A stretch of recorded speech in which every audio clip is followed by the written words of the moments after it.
Hello साथियों, कैसे हो आप सब लोग। आशा करता हूँ आप सब लोग अच्छे होंगे और अच्छे से अपनी तैयारी भी कर रहे होंगे। तो आज का हमारा एनटीपीसी का 24 मार्च का फर्स्ट शिफ्ट का एग्ज़ाम हो चुका है और उसकी हम डिटेल एनालिसिस लेके आपके सामने हाजिर हैं। जैसा कि हम जीके के क्वेश्चन का रिव्यू करते हैं, लेकिन आज की वीडियो में कुछ एक्स्ट्रा भी आपके लिए रहने वाला है। तो जो 24 तारीख से हमारा आज एग्ज़ाम होना स्टार्ट हुआ है, तो इसमें कुछ थोड़ा सा पैटर्न बदल गया है। काफ़ी बच्चों से बात करने के बाद उन्होंने बताया कि जो पहले एग्ज़ाम आ रहे थे 23 तारीख तक जो एग्ज़ाम हुए हैं, उसके बाद जो अभी 24 से हमारे एग्ज़ाम दोबारा से स्टार्ट हुए हैं, तो इसमें जो है पैटर्न थोड़ा सा चेंज हो गया है। तो मैं आज की क्लास में मैथ और रीजनिंग के भी जो नए पैटर्न वगैरह पूछ रहा है, तो वो भी क्वेश्चन लेके आए कि किस तरीके के क्वेश्चन में पूछ रहा है, वो सारे क्वेश्चन भी मैंने ऐड किए हैं लास्ट में वीडियो के। तो मैथ और रीजनिंग के क्वेश्चन भी हम ऐड करेंगे। अब कुछ बच्चे हमें कमेंट करते हैं, बाकी लोग तो सब अच्छे ही हैं, अब कुछ कमेंट करते हैं कि इसका कॉपी उसका कॉपी। आप एक बात सोचो, आपका एनटीपीसी का एग्जाम हुआ है ना, और कोई भी मैं अब एग्जांपल लेता हूँ, 24 मार्च को हमारी शिफ्ट 1 हुई है, तो इसमें 40 हमारे जीके के क्वेश्चन पूछे गए। तो अब वही बच्चे आगे क्वेश्चन मतलब शिफ्ट में क्वेश्चन तो सेम थे, अब बच्चे उन्हें भी बताते हैं, हमें भी बताते हैं। तो अब हम अलग क्वेश्चन कहाँ से ले आएंगे, जब बच्चों ने पूछा जो है एग्जाम में वही क्वेश्चन हमें बताया, वही दूसरे को बताया, तो वही क्वेश्चन तो हम लेके आएंगे। तो हम दूसरे क्वेश्चन कहीं अलग से बना के ले आएंगे क्या? तो क्वेश्चन तो सेम होंगे ही। जब शिफ्ट में सेम क्वेश्चन पूछे गए हैं, तो सेम ही क्वेश्चन तो हम कराएंगे ना जो एग्जाम में आए हैं, वही दूसरे लोग भी करा रहे हैं। उसमें आप कॉपी कॉपी बोलने लगते हो। आप देखना, ये दोपहर वाली वीडियो भी मेरी लेट हो जाती है किसी वजह से, नहीं तो मैं और जो यूट्यूब पर डालते हैं मैं सबसे पहले वीडियो डालता हूँ। तो अगर मैं कॉपी करूंगा तो मैं पहले कैसे वीडियो अपलोड कर दूंगा। आप इतना ना कुछ सोच सकते हैं, है ना। तो बाकी सब लोग बहुत अच्छा प्यार दे रहे हैं, तो ऐसे ही हमारी सीरीज को प्यार देते रहिए, और ऐसे ही आगे रिव्यू के लिए भी हमारे चैनल को आप सब्सक्राइब कर सकते हैं। चलिए बढ़ते हैं पहले क्वेश्चन की ओर। तो जो पहला क्वेश्चन हमारा पूछा गया था, वो पूछा गया था, in which year the Vellore mutiny take place. जो हमारा वेल्योर जो विद्रोह हुआ था वो किस वर्ष हुआ था। इसके ऑप्शन हमारे 1857, 1806, 1824 या 1764। तो ये हुआ था हमारा 1806। ऑप्शन नंबर इसका बी करेक्ट आंसर होगा। इसके बारे में कुछ एक्स्ट्रा फैक्ट देखते हैं। रुकिए, थोड़ा सा टेक्स्ट छोटा कर लेता हूँ। एक्स्ट्रा फैक्ट है, it occurred on July 10, 1806 at Vellore fort against the East India Company. The main reason was the new military dress code that offended Hindu and Muslims sentiments, है ना। Bearing a round head instead of a turban. जो हिंदुओं को एक round head पहनने के लिए दे दिया था, जो वो टर्बन या पगड़ी वगैरह बांधते थे। तो यह 10 जुलाई 1806 को बेल्लोर किले में ईस्ट इंडिया कंपनी के खिलाफ हुआ था। इसका जो मुख्य कारण था वो सैन्य ड्रेस कोड था, जैसे हिंदुओं जिसने हिंदुओं और मुसलमानों की भावनाओं को आहत किया था, जैसे पगड़ी की बजाय गोल टोपी पहनना, है ना। द म्यूटनी वो सपोज्ड बाई कॉलोनल, या इसको जो सप्रेस किया गया था वो किसने करा था? कॉलोनल या कर्नल हमारा रोलो। किसने? रोलो। क्या नाम है इसका? गिलेप्सी, है ना। It is often seen as a precursor to the 1857 revolt. तो इस विद्रोह को कर्नल रेलो गिलेस्पी ने दबा दिया था। इसे अक्सर 1857 के विद्रोह के अग्रदूत के रूप में देखा जाता। कहने का अर्थ यह है कि जो 1857 का हमारा विद्रोह हुआ था, उससे इसको पहले की घटना के बारे में देखा जाता है कि इसने भी उसी तरीके की कुछ घटना हुई थी। उसके बाद जो हमारे और ऑप्शन देख रखे हैं उनको भी एक्सप्लेन हमने किया है यहाँ पे। जैसे 1857 में क्या हुआ था, the first war of independence started in Meerut. तो हमारा स्वतंत्रता का जो पहला युद्ध था वो मेरठ से स्टार्ट हुआ था, 1857 का जो रिवोल्ट है हमारा। और 1824 को हुआ था the Barrackpore mutiny occurred during the first Anglo बर्मी वॉर। तो प्रथम हमारा आंग्ल बर्मी युद्ध जो था वो इसी के दौरान हुआ था, कहाँ पे? बैरकपुर में। अब 1764 में हुआ था battle of Buxar which established British power in India. तो बक्सर के युद्ध से ही हमारे जो यहाँ पर ब्रिटिश पावर एस्टेब्लिश हो गई थी, या एस्टेब्लिश हो गई थी, जिसकी शक्ति की स्थापना हमने यहाँ पे मान लेते हैं 1764 से।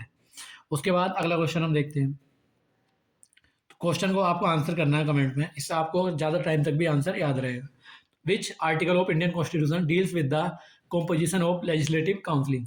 यह विधान परिषद जिसको बोलते हैं। तो भारतीय संविधान का कौन सा अनुच्छेद विधान परिषदों की संरचना से संबंधित है? इसका ऑप्शन है हमारा नंबर 1 है आर्टिकल 170, उसके बाद है आर्टिकल हमारा कौन सा?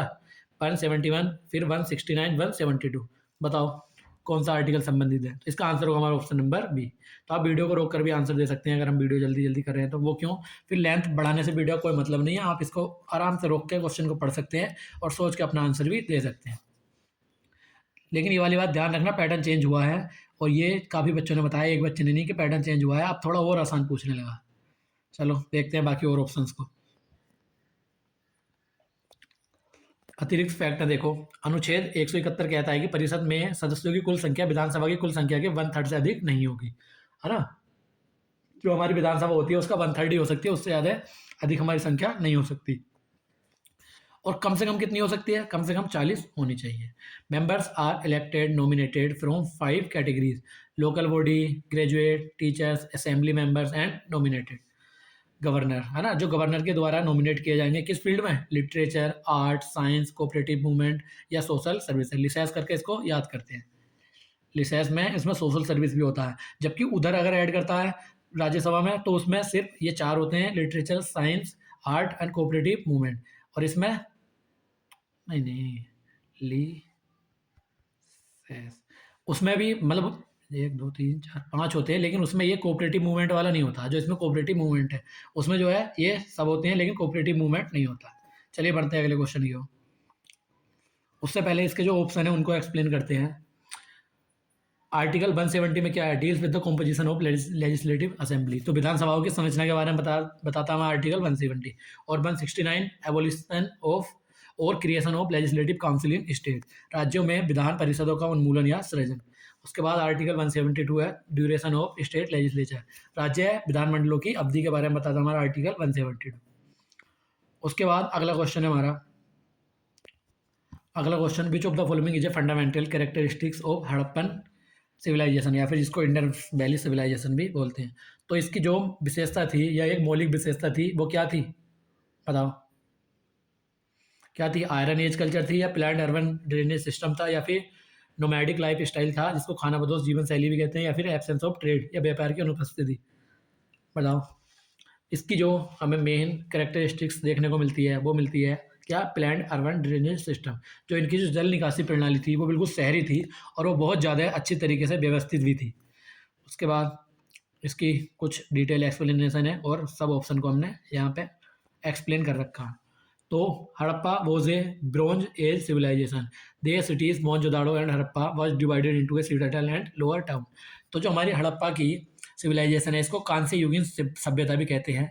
उसके जो शहर थे मोहनजोदाड़ो, हड़प्पा, उसमें एक सीटाडेल के मतलब उसमें सीटाडेल और एक लोअर टाउन में डिवाइडेड थे। अब एक ऐसा भी था जहाँ पर सीटाडेल उपस्थित नहीं था। ऐसी कौन सी साइड थी जहाँ पे सीटाडेल नहीं था, और ऐसी कौन सी साइड थी जहाँ पे एक ये सीटाडेल तो हो गया अपर टाउन, फिर हो गया एक हमारा लोअर टाउन और बीच में एक मिडिल टाउन भी देखने को मिलता था। तो जहाँ पे सीटाडेल देखने को नहीं मिला तो सी से सीटाडेल, सी से चनूदड़ो। चनूदड़ो में हमें सीटाडेल देखने को नहीं मिलता है। और धोलावीरा में हमें ये सिटी जो देखने को मिलती है वो 3 पार्ट में डिवाइडेड मिलती है, जिसमें एक सीटाडेल, फिर मिडिल टाउन और फिर लोअर टाउन, वो हमारा धोलावीरा। अब बाकी जो और ऑप्शन थे उनको भी देखते हैं। तो they use standard size burnt bricks and extensive overseas trade with Mesopotamia. तो ये मानक आकार की पकी हुई ईंटों का प्रयोग करते थे, और इनकी विशेषता ये भी थी कि इनका मेसोपोटामिया के साथ भी व्यापक विदेशी व्यापार था। उसके बाद आयरन एज, देखो आयरन एज कब आई थी। Iron age was discovered in India during the later Vedic period या लॉन्ग आफ्टर हड़प्पा। तो लोहे की जो सभ्यता थी या लोहे की जो खोज हुई थी वो कब हुई थी, उत्तर वैदिक काल में हुई थी, हड़प्पा के बहुत बाद हुई थी ये। उसके बाद नोमैडिक जो है, तो ये नोमैडिक जो थे वे अत्यधिक बसे हुए एवं शहरी थे, खाना बदोश नहीं, है ना। तो they were highly settled in urban not nomadic. उसके बाद ट्रेड जो था हमारा, they had a very active trade network during seals या यूजिंग सील्स एंड वेट्स। तो मोहरों और बाटों का उपयोग करके उनका एक बहुत सक्रिय व्यापार नेटवर्क था। उसके बाद अगला क्वेश्चन है हमारा, जो हमारी नालंदा यूनिवर्सिटी थी वो किसने बनवाई थी। नालंदा यूनिवर्सिटी का संस्थापक कौन था, धर्मपाल, कुमारगुप्त या चंद्रगुप्त मौर्य या फिर गोपाल। गोपाल ने कौन सी बनाई थी, गोपाल ने बनाई थी उदांतपुरी शायद, हाँ उदांतपुरी। तो इसका आंसर होगा हमारा कुमारगुप्त। कुमारगुप्त प्रथम ने बनाई थी हमारी ये नालंदा यूनिवर्सिटी। और इसको डिस्ट्रॉय करने का काम किसने किया था, तो वो क्या था हमारा बख्तियार खिलजी ने। बख्तियार खिलजी ने डिस्ट्रॉय किया था नालंदा यूनिवर्सिटी को। चलिए देखते हैं एक्स्ट्रा इन्फॉर्मेशन। कुमारगुप्त इसका आंसर होगा। और नालंदा जो है Bihar was a world famous centre of learning established in 5th century AD during the Gupta empire. तो नालंदा जो है बिहार की सबसे, इसको पुरानी बोल दिया ना, बिहार की 5वीं शताब्दी ईस्वी में गुप्ता साम्राज्य के दौरान स्थापित स्थापित सीखने का एक विश्व प्रसिद्ध केंद्र था, है ना। It was destroyed by Bakhtiyar Khilji in 12th century, मैंने बताया था ये भी। Famous Chinese traveller Xuanzang studied here. तो जो हमारा जुएनजेंग था चाइनीज या व्हेनसांग जिसको भी बोलते हैं, तो इसने जो है नालंदा यूनिवर्सिटी में स्टडी किया था, यहाँ पे अपना अध्ययन किया था और इसको डिस्ट्रॉय किया था बख्तियार खिलजी ने 12वीं शताब्दी में। बाकी और ऑप्शन देखते हैं। तो जो धर्मपाल था, धर्मपाल ने विक्रमशिला बनाई थी। हाँ, गोपाल ने, हाँ धर्मपाल सही था। धर्मपाल ने विक्रमशिला यूनिवर्सिटी और रिवाइव किया था नालंदा को, और गोपाल ने बनाई थी उदानपुरी। उसके बाद Chandragupta Maurya, founder of the Mauryan empire, Taxila was the main centre then. उस टाइम जो है तक्षशिला इसका मेन सेंटर था। चलो बढ़ते हैं अगले क्वेश्चन की ओर। अगला क्वेश्चन है हमारा, DNA is a polymer made up which type of molecules unit. DNA जो है एक तरीका बायो मॉलिक्यूल्स है, जैव अणु है, इकाइयों से बना हुआ एक बहु बहुलक है, जिसको पॉलीमर कहते हैं, पॉलीमर। एमिनो एसिड, न्यूक्लियोटाइड्स, ये फैटी एसिड या मोनोसेकेराइड। तो क्या आंसर होगा इसका? देखो ये थोड़ा सा ना जीके में, ये साइंस अगर पूछेगा ना तो इतना आसान पूछ लेगा, फिर पूछेगा तो इतना मुश्किल पूछ लेगा। कभी देखो ये वाला क्वेश्चन थोड़ा सा मुश्किल है ना। देखो किससे बना होता है? ये बना होता है हमारा न्यूक्लियोटाइड्स की एक चेन होती है, जो डबल हेलिक्स मॉडल होता है हमारा। तो न्यूक्लियोटाइड्स की एक पूरी चेन होती है, उससे बना होता है हमारा ये डीएनए। अब और देखते हैं इसके बारे में extra fact. Each nucleotide consist of 3 components, a nitrogen base, deoxyribose sugar and phosphate समूह। तो इसमें 3 हमें चीज़ों को देखने को मिलती है। पहले एक नाइट्रोजन बेस होगा, कोई भी नाइट्रोजन बेस वहाँ पे लगा होगा, या तो एडेनिन या ग्वानिन, कोई भी होगा उसमें से। और उसके बाद डी ऑक्सीराइबोस शुगर होगी हमारी, और वो पेंटोज समूह से जुड़ा हुआ होगा। तो अम्ल जो होता है, मतलब हमारा डी ऑक्सीराइबोस, इसको फुल फॉर्म होती है डीएनए की, डी ऑक्सीराइबो न्यूक्लिक एसिड। तो इसमें जो एसिडिक इसका नेचर होता है वो किसकी वजह से होता है? वो होता है हमारा फॉस्फेट समूह की। इसमें जो फॉस्फेट समूह है, इसकी वजह से इसका जो नेचर है वो एसिडिक होता है। उसके बाद देखते हैं, प्रत्येक न्यूक्लियोटाइड के 3 घटक होते हैं, ये मैंने बता दिया ऊपर। The 4 nitrogen base in DNA are adenine, guanine, cytosine and thymine. अगर पूछेगा कि डीएनए में कौन से नाइट्रोजन बेस हैं, तो वो है adenine, guanine, cytosine and thymine. अगर पूछेगा आरएनए में कौन से होते हैं, तो आरएनए में ये थाइमीन ना होता, इसकी जगह होता है यूरेसिल, है ना। आरएनए में होता है यूरेसिल। उसके बाद और अदर ऑप्शन जो है उनको भी देखते हैं हम। एमिनो एसिड क्या होता है? The building block of protein. तो प्रोटीन की जो निर्माण की इकाइयाँ, उनको बोलते हैं एमिनो एसिड। और फैटी एसिड क्या होते हैं? Component of lipids and fat.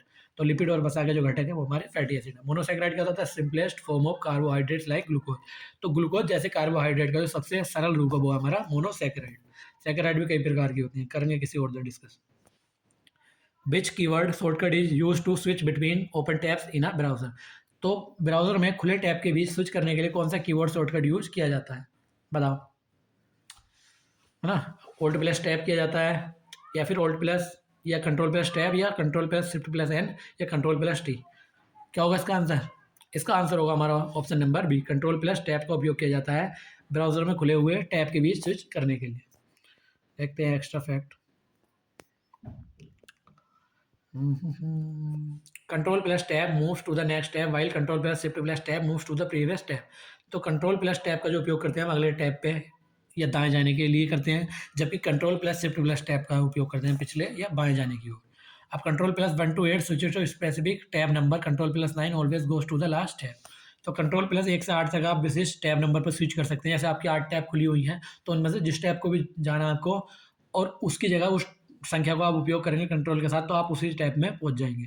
और कंट्रोल प्लस 9 से आप हमेशा अंतिम पे चले जाएंगे। अब ऑप्शन एक्सप्लेन देखो। ओल्ड प्लस टैब का उपयोग करते हैं use to switch between open application windows. तो खुले हुए जो एप्लीकेशन है आपके विंडो में, आपने एक से ज़्यादा एप्लीकेशन खोल रखे हैं, उनके बीच स्विच करना हो तो ओल्ड प्लस टैब। लेकिन ब्राउजर में अगर बहुत सारी टैब खोल रखी है, उनके बीच स्विच करना हो तो फिर कंट्रोल प्लस टैब। अब control plus shift plus N किसके लिए यूज करते हैं? तो ये करते हैं open a new window in incognito या प्राइवेट मोड, है ना। इसको तो काफ़ी लोग पहचानते होंगे, इनकोग्निटो, जो इनकोग्निटो मोड हमारा होता है। चलो जानते ही होंगे, लेजेंड से सब हमारे पास यहाँ। तो कंट्रोल प्लस टी होता है ओपन सा न्यू टैब के लिए। उसके बाद बढ़ते हैं अगले क्वेश्चन की ओर। अगला क्वेश्चन है हमारा, which article of Indian constitution provides for a uniform civil code. अब जिसने देखो, जिसने हमारी जो मैंने रात क्लास कराई थी, अगर वो क्लास के क्वेश्चन भी देखे होंगे ना, जितने मैंने उसमें क्वेश्चन कराए थे, तो वो भी इस क्वेश्चन को गलत नहीं करके आया था। मैंने बोला था ना कि वो बहुत ज़्यादा मोस्ट एक्सपेक्टेड क्वेश्चन है, तो वो उसकी मैंने जो पूरी पीडीएफ थी वो टेलीग्राम चैनल में भी अपने डाल दी है। तो जिसने उसमें वो क्लास देखी होगी, तो उसमें ये वाला क्वेश्चन मैंने कराया था पहले, आर्टिकल 44, है ना। आर्टिकल जो हमारा 44 है वो किससे संबंधित है? यूनिफॉर्म सिविल कोड, या जिसको यूसीसी कहते हैं। अब जो और बाकी आर्टिकल है उनको भी देखते हैं जो इसमें लिखे हुए हैं। तो UCC is a directive principle of state policy, या जिसको डीबीएसपी बोलते हैं, मेंशन्ड इन पार्ट 4 में। It aims to its aims for a common set of laws for all citizen regardless of religion. तो हमारे यूसीसी राज्य के नीति निर्देशक तत्व है जिसका उल्लेख भाग 4 में है। इसका उद्देश्य जो है धर्म की परवाह किए बिना सभी नागरिकों के लिए कानूनों का एक समान सेट बनाना है। उसके बाद Goa is currently the only state that in has a uniform civil code, है ना, यूनिफॉर्म सिविल कोड। तो गोवा वर्तमान में एकमात्र राज्य है जिसमें नागरिक संहिता का एक रूप है। उसके बाद अदर जो ऑप्शन है आर्टिकल 40 है ऑर्गेनाइजेशन ऑफ विलेज पंचायत। देखो ऑप्शन जो है एग्जाम में जो पूछे गए थे ना, ऑप्शन जो है थोड़े बहुत डिफर कर सकते हैं क्योंकि ऑप्शन याद रखना बड़ा मुश्किल है, क्वेश्चन तो बच्चे याद भी कर लेते हैं। तो ऑप्शन जो है हम कुछ एग्जाम वाले होते हैं, कुछ अपने साइड से जोड़ देते हैं, तो ऑप्शन कभी कभी मैच नहीं करते हैं, लेकिन आंसर जो है वो वही पूछा जाता है उसमें भी और जो इसमें होता है। आर्टिकल जो हमारा 48 है ये organisation of agriculture and animal husbandry, कृषि और पशुपालन का जो संगठन है ये हमारा कौन बताता है, आर्टिकल 48। आर्टिकल 51 प्रोमोशन जो हमारा promotion of international peace and security, अंतर्राष्ट्रीय शांति और सुरक्षा को बढ़ावा देना, ये किस आर्टिकल है, 51। इनसे क्वेश्चन बनेगा, आगे ध्यान रखना। तो the capital of Pallava dynasty was located at which place, तो कहाँ पे थी ये थी हमारी कांचीपुरम में, ऑप्शन नंबर बी। देखते हैं कुछ एक्स्ट्रा फैक्ट इनके बारे में। जो पल्लवा जो कहाँ से 4th सेंचुरी से 9th सेंचुरी तक थे, वर famous in their rock cut architecture like the shore temple of and Rath temple at Mahabalipuram. तो जो पल्लव थे वो अपनी रॉक कट वास्तुकला के लिए प्रसिद्ध थे, जैसे महाबलीपुरम और शोर मंदिर और रथ मंदिर। महाबलीपुरम में इन्होंने शोर मंदिर बनाया था और रथ मंदिर। अब great kings include Mahendra Varman one and Narasimha Varman one who took the title of Vatapi Konda.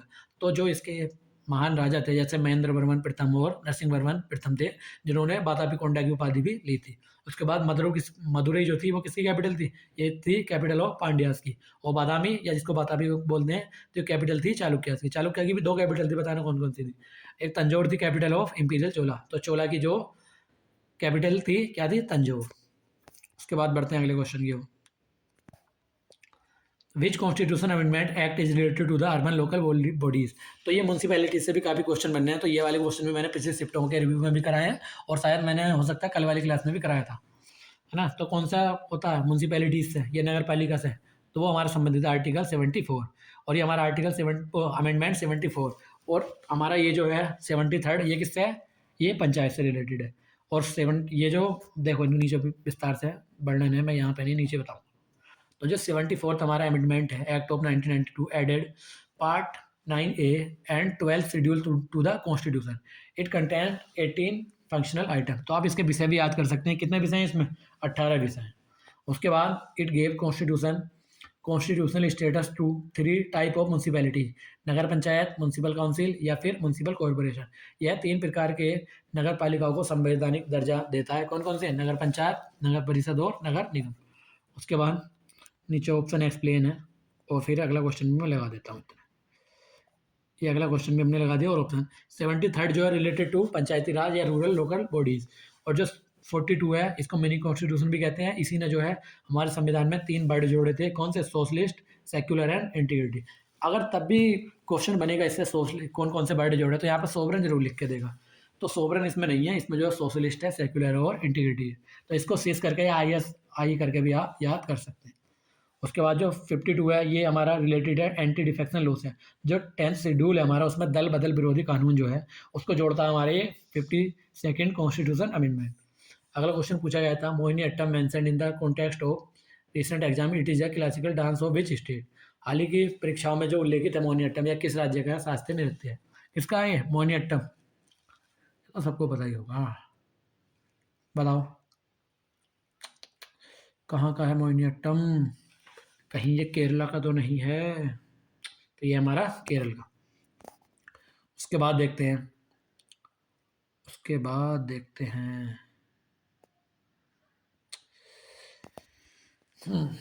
तो it is a solo dance performed by woman. The word Mohini refers to the female avatar of Lord Vishnu. तो यह महिलाओं द्वारा किए जाने वाला एकल नृत्य है। मोहिनी शब्द भगवान विष्णु के महिला अवतार को संदर्भित करता है। Kerala has 2 classical dance, Kerala के जो है 2 हमारे क्लासिकल डांस हैं। एक कौन सा है, मोहिनीअट्टम, और एक कथकली। तमिलनाडु का जो सबसे फेमस है जो कौन सा, भरतनाट्यम। यहाँ पे क्लासिकल की बात चली है तो क्लासिकली दे रखे हैं, बाकी तो बहुत डांस बन सकते हैं। आंध्र प्रदेश का कुचिपुड़ी और उड़ीसा का उड़ीसी। उसके बाद देखते हैं अगला क्वेश्चन, बढ़ते हैं अगले क्वेश्चन की ओर। अगला क्वेश्चन है हमारा, द रिपब्लिक ऑफ कॉन्गो या जिसको ब्राज़ाविल भी बोलते हैं, is located in which part of African continent. तो कांगो गणराज्य जो है ब्राज़ाविल अफ्रीकी महाद्वीप के किस भाग में स्थित है? किधर है? नॉर्दर्न अफ्रीका या फिर सदर्न अफ्रीका या सेंट्रल अफ्रीका या वेस्टर्न अफ्रीका? किधर है ये? Central Africa. इसका आंसर होगा हमारा सेंट्रल अफ्रीका, जो लिख के भी दे रखा है।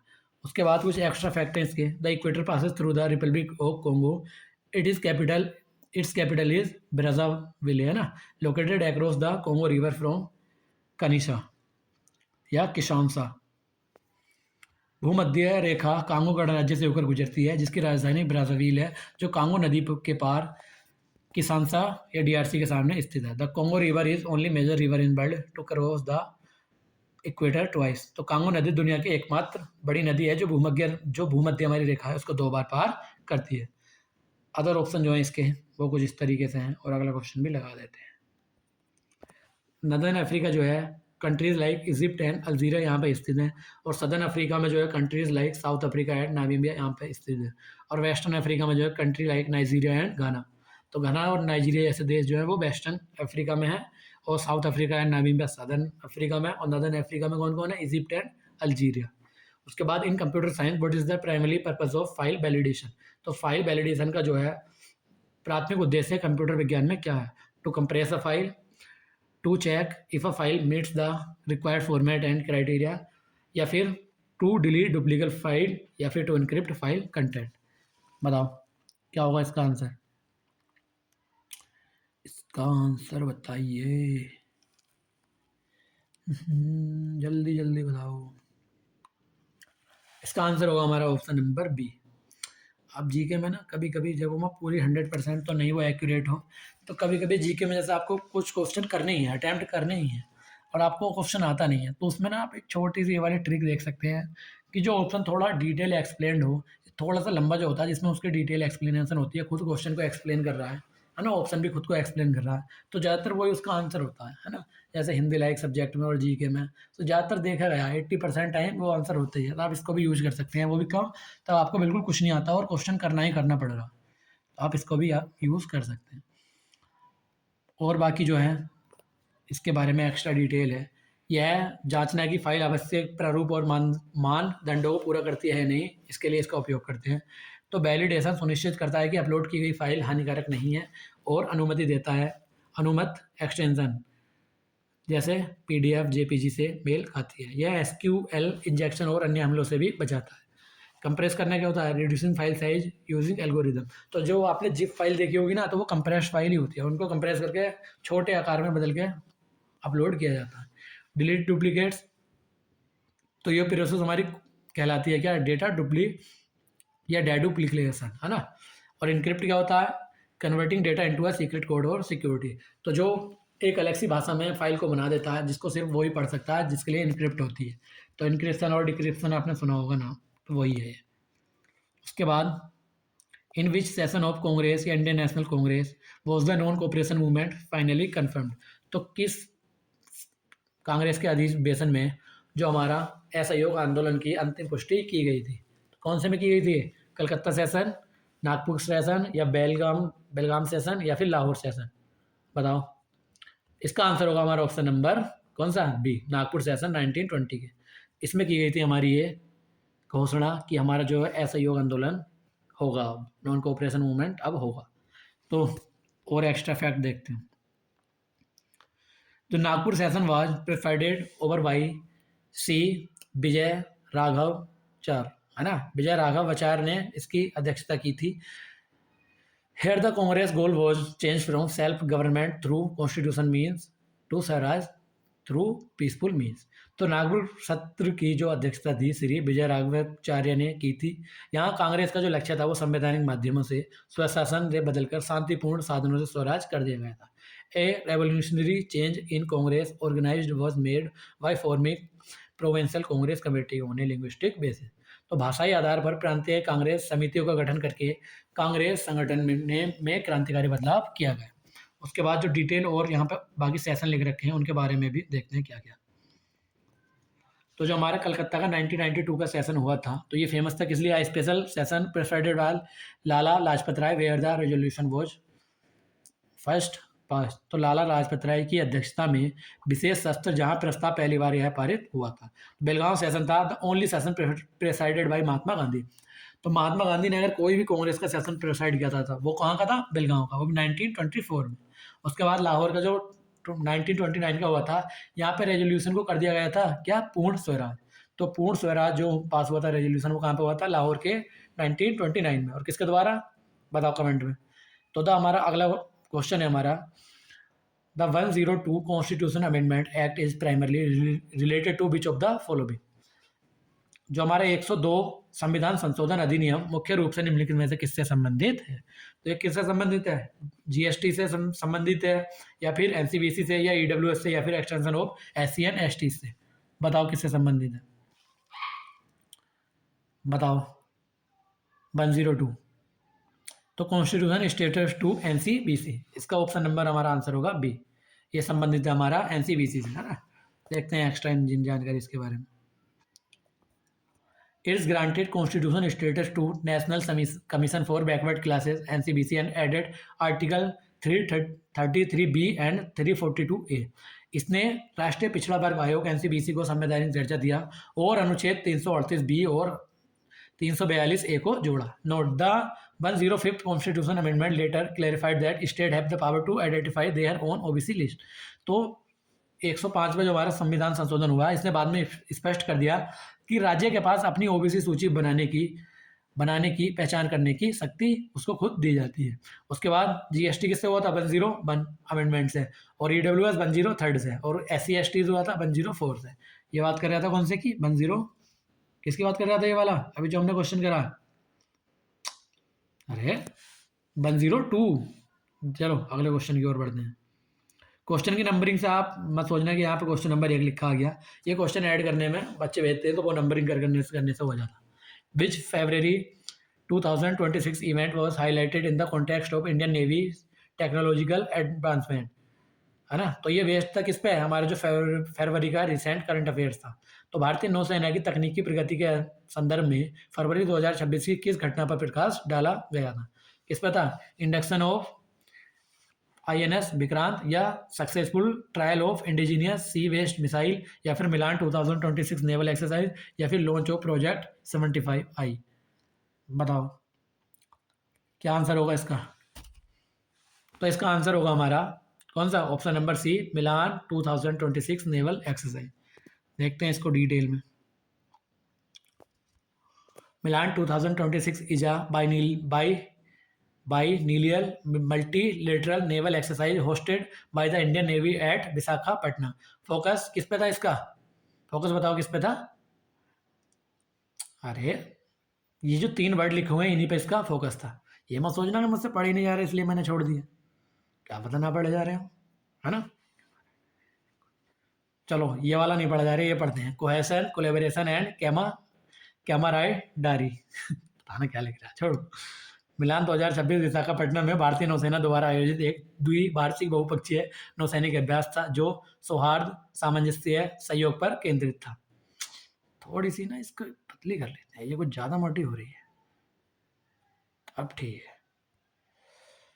आईएनएस जो विक्रांत था हमारा, India's first indigenous aircraft carriers commission earlier, है ना। भारत का पहला स्वदेशी विमानपोत जो पहले कमीशन किया गया था। मिसाइल ट्रायल्स कब थे? Frequent events but Milan is a major 2026 highlight. अब ग्लोबल मीथेन समिट रिपोर्ट 2025 किस संस्थान द्वारा जारी की गई है? देखते हैं इस क्वेश्चन को। तो ये जारी की गई है किसके द्वारा? यूएनईपी के द्वारा, जिसको हम यूनाइटेड नेशन इन्वायरमेंट प्रोग्राम भी कहते हैं। The report was released in November 2025 by UNEP and Climate and Clean Air Coalition। यह रिपोर्ट नवंबर 2025 में यूएनईपी और क्लाइमेट एवं क्लीन एयर कोलिएशन द्वारा जारी की गई थी। उसके बाद अगले क्वेश्चन की ओर बढ़ते हैं। अगला क्वेश्चन, उससे पहले ऑप्शन को एक्सप्लेन कर रखा है। This report state that India is the third largest methane emitter globally. Report के अनुसार भारत जो है वैश्विक स्तर पर मीथेन का सबसे बड़ा तीसरा जो है उत्सर्जक है। वर्ल्ड बैंक क्या है? Focus on global poverty and financing. तो बेहद गरीबी और जो वित्त पोषण पर केंद्रित कौन है? वर्ल्ड बैंक हमारा। और यूनेस्को क्या करता है? Deals with education, science and culture. तो यूनेस्को किस पर फोकस है? शिक्षा, विज्ञान और संस्कृति से संबंधित। उसके बाद कंप्यूटर में गीगो शब्द का संबंध किस प्रक्रिया से मतलब सबसे अधिक है? इसने इसको क्वेश्चन को चेंज नहीं करा, यहाँ पे क्वेश्चन नंबर 2 कर दिया। ये हो जाता है कभी कभी, लेकिन क्वेश्चन जो पूछा गया है वही है। कंप्यूटर में गीगो शब्द का संबंध किस प्रक्रिया से अधिक है? तो किससे है गीगो का संबंध? बताओ। Data storage, data processing, networking है, हार्डवेयर रिपेयर। तो इसका संबंध है हमारा डेटा प्रोसेसिंग से। बढ़ते हैं इस क्वेश्चन की ओर अगले, जो मतलब इसकी एक्स्ट्रा इन्फॉर्मेशन हमारी हो सकती है। GIGO stand for garbage in garbage out. इसकी जो फुल फॉर्म होती है ये भी याद रखेंगे, गार्बेज इन गार्बेज आउट, है ना। It means it input data in incorrect, the output result build inevitably भी रॉन्ग। इसका मतलब है कि डेटा इनपुट गलत है और आउटपुट परिणाम अनिवार्य रूप से गलत होगा। डिटेल एक्सप्लेनेशन ऑफ क्वेश्चन, जो अलग से क्वेश्चन है। डेटा स्टोरेज का मतलब है सेविंग डेटा ऑन डिस्क, और नेटवर्किंग का मतलब होता है कनेक्टिंग पीपल डिवाइस, कई उपकरणों को जोड़ना। अब हमारा अगला क्वेश्चन है, 1741 के कोलाचल युद्ध में किस भारतीय शासक ने डच ईस्ट इंडिया कंपनी को हराया था? तो जो कोलाचल का युद्ध हुआ था 1741 में, तो डचों को किसने हराया था? बताओ। कोलाचल के युद्ध में डचों को किसने हराया था? किसने हराया था? हैदर अली, मार्तंड वर्मा, टीपू सुल्तान या फिर राजा राला, जो राजा राजा चोला थे। किसने? राजा राजा चोला। तो यहाँ कहाँ से आ गए? ये थे मार्तंड वर्मा। तो मार्तंड वर्मा ने हराया था डच ईस्ट इंडिया कंपनी को 1751 के कोलाचल युद्ध में। उसके बाद ही was the king of Travancore kingdom, या जिसको त्रावणकोर राज्य भी कहते हैं, उसके ये राजा थे।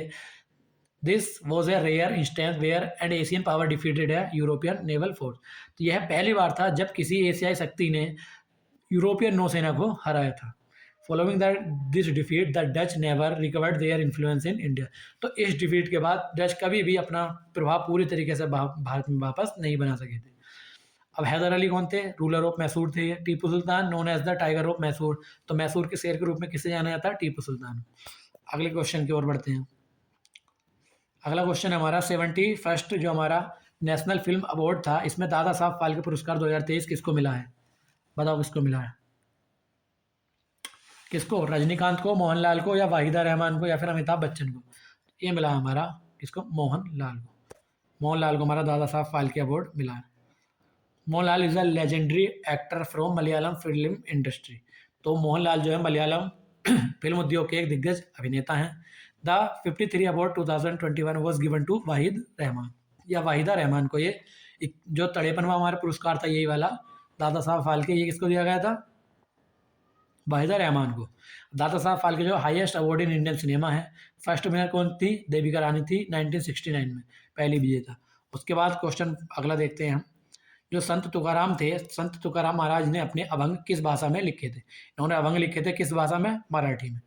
नीचे दे रखा मराठी में इन्होंने अपने अभंग लिखे थे। एक्स्ट्रा देखते हैं कुछ फैक्ट इनसे बनने वाले। He was a 17th century poet saint of Varkari sampradaya in Maharashtra. वह महाराष्ट्र में बारकारी संप्रदाय के 17वीं कवि के संत थे। He his collection is famous as Tukaram Gatha. तो उनका जो है संग्रह तुकाराम गाथा के रूप में प्रसिद्ध है। ऑप्शन भी एक्सप्लेन कर किए हैं, देखते हैं उनको। तो संस्कृत जो लैंग्वेज है ऑफ एंशियंट स्क्रिप्चर, जो प्राचीन शास्त्रों की भाषा है वो संस्कृत है। और हिंदी जो है, Hindi language used by saints जो हमारे हुए हैं, लाइक तुलसीदास, कबीर। तो तुलसीदास या कबीर जैसे संतों के द्वारा जो प्रयोग की गई वाली भाषा थी वो कौन सी थी? वो थी हमारी कौन सी? हिंदी। अब मैंने जैसे पहले वीडियो को शुरू होने में बात की थी कि पैटर्न बदला है, तो उस पैटर्न बदले के हिसाब से जो मैथ और रीजनिंग के कुछ जो हाई वेटेज टॉपिक थे वो कौन कौन से हैं, तो वो मैंने यहाँ पे लिख के दिए हैं। जो बच्चों ने मुझे बताया वो मैंने यहाँ पे लिख के दिए हैं। तो सबसे पहले जो पूछा गया है वो वेटेड मीन के क्वेश्चन पूछे गए हैं, जिसको भारित माध्यम भी कहते हैं। सर्कुलर रेस भी यहाँ पे पूछी जा रही है, और स्पेयर एंड कौन का एरिया पूछा जा रहा है, एडवांस है ना। और जो पहले टिग्नोमेट्री देखने को नहीं मिल रही थी, तो बच्चों ने बताया कि टिग्नोमेट्री भी पूछी गई है इस वाली शिफ्ट में। तो टिग्नोमेट्री के भी क्वेश्चन पूछे गए हैं, आप टिग्नोमेट्री के क्वेश्चन भी करके जाएंगे। और प्रॉफिट एंड लॉस जो है थोड़ा कैलकुलेटिव कर दिया है, और टाइम एंड वर्क भी थोड़ा कैलकुलेटिव भी है। रीजनिंग में चाइनीज कोडिंग वाले क्वेश्चन पूछ रहे हैं, और अल्फा न्यूमेरिक सीरीज है, puzzle and blood relation. Seating arrangement वाले बहुत सारे क्वेश्चन पूछ रहा है वो, है ना, सीटिंग अरेंजमेंट वाले। और ब्लड रिलेशन तो है ही वो अपना कोडिंग वाला। तो ये भी आप एक बार प्रीवियस ईयर ही पैटर्न है, इसको एक बार देख कर जरूर जाए। तो इसी के साथ हम अपनी आज की वीडियो ख़त्म करते हैं। और अगर आपको इस वीडियो से थोड़ी बहुत भी हेल्प हो रही है तो आप हमारे चैनल को सब्सक्राइब कर सकते हैं। आप सब्सक्राइब करते हैं तो इससे हमें मोटिवेशन मिलता है और आगे काम करने का भी मोटिवेशन हमें मिलता है। तो चलिए, आपका एग्ज़ाम अच्छा जाए, जिनका एग्ज़ाम गया होगा उनका भी अच्छा गया होगा। तो मिलते हैं अगली वीडियो में, तब तक के लिए धन्यवाद। जय हिंद।